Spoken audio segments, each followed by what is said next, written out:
Capítulo 6. Entonces el Señor le dijo a Moisés: Supongamos que uno de ustedes peca contra su socio y es infiel al Señor.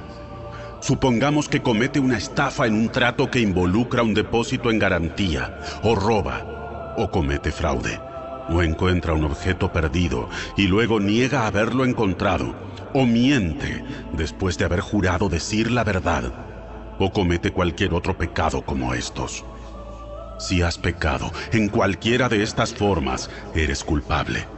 Debes devolver lo que robaste, o el dinero que tomaste mediante la extorsión, o el depósito recibido en garantía, o el objeto perdido que encontraste, o cualquier cosa que hayas obtenido por jurar en falso. Deberás hacer una restitución total a la persona perjudicada más un 20% adicional. En el mismo día, presentarás una ofrenda por la culpa. Como ofrenda por la culpa al Señor, debes llevar al sacerdote un carnero sin defecto de tu propio rebaño, o puedes comprar uno del mismo valor. Mediante este proceso, el sacerdote te purificará delante del Señor, te hará justo ante Él, y serás perdonado de cualquiera de estos pecados que hayas cometido. Entonces el Señor le dijo a Moisés: Da a Aarón y a sus hijos las siguientes instrucciones con respecto a la ofrenda quemada. La ofrenda quemada se dejará encima del altar hasta la mañana siguiente, y el fuego del altar debe mantenerse encendido durante toda la noche. En la mañana, después de que el sacerdote de turno se haya puesto las ropas oficiales de lino y también la ropa interior de lino, deberá limpiar las cenizas de la ofrenda quemada y ponerlas junto al altar. Luego deberá quitarse estas vestiduras, cambiarse a su ropa normal y llevar las cenizas fuera del campamento a un lugar ceremonialmente puro. Entre tanto, el fuego del altar debe mantenerse ardiendo, nunca deberá apagarse. Cada mañana, el sacerdote le echará leña nueva al fuego. Luego acomodará la ofrenda quemada sobre él, y también quemará la grasa de las ofrendas de paz. Recuerden, el fuego del altar siempre debe estar encendido, nunca debe apagarse. Estas son las instrucciones con respecto a la ofrenda de grano. Los hijos de Aarón deben presentar esta ofrenda al Señor delante del altar. El sacerdote de turno tomará de la ofrenda de grano un puñado de harina selecta humedecida con aceite de oliva junto con todo el incienso. Quemará esta porción representativa sobre el altar como un aroma agradable al Señor. Aarón y sus hijos pueden comer el resto de la harina, pero debe ser horneada sin levadura y comida en un lugar sagrado dentro del atrio del tabernáculo.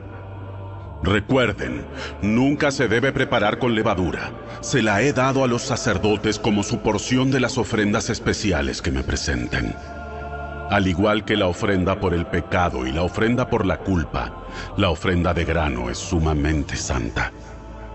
Cualquiera de los descendientes varones de Aarón podrá comer de estas ofrendas especiales presentadas al Señor. Es su derecho perpetuo de generación en generación. Cualquier persona o cosa que toque estas ofrendas quedará consagrada. Entonces el Señor le dijo a Moisés: El día en que se unja a Aarón y a sus hijos, ellos deben presentar al Señor la ofrenda usual de grano de 2 litros de harina selecta. Se ofrecerá la mitad por la mañana y la otra mitad por la tarde. Debe ser mezclada cuidadosamente con aceite de oliva y cocinada en un sartén. Luego, esta ofrenda de grano la cortarán en rebanadas y la presentarán como un aroma agradable al Señor. En cada generación, el sumo sacerdote que tome el lugar de Aarón deberá preparar esta misma ofrenda. Le pertenece al Señor y debe ser quemada totalmente. Esta es una ley perpetua. Tales ofrendas de grano hechas por un sacerdote deberán ser quemadas por completo. De esa ofrenda nadie deberá comer. Entonces el Señor le dijo a Moisés: Da a Aarón y a sus hijos las siguientes instrucciones con respecto a la ofrenda por el pecado. El animal que se presente como ofrenda por el pecado es una ofrenda sumamente santa y se debe matar en la presencia del Señor, en el lugar donde se matan las ofrendas quemadas. El sacerdote que ofrezca el sacrificio como una ofrenda por el pecado deberá comer su porción en un lugar sagrado dentro del atrio del tabernáculo. Toda persona o cosa que toque la carne del sacrificio será santa. Si la sangre del sacrificio llegara a salpicar la ropa de la persona, la ropa manchada deberá lavarse en un lugar sagrado. Si se usa una olla de barro para hervir la carne del sacrificio, luego habrá que romperla. Si se usa una olla de bronce, esta deberá ser restregada y bien enjuagada. Cualquier varón de la familia del sacerdote podrá comer de esta ofrenda. Es sumamente santa. Sin embargo, la ofrenda por el pecado no se deberá comer si su sangre fue llevada al tabernáculo como ofrenda para purificación en el lugar santo. Deberá ser quemada por completo en el fuego.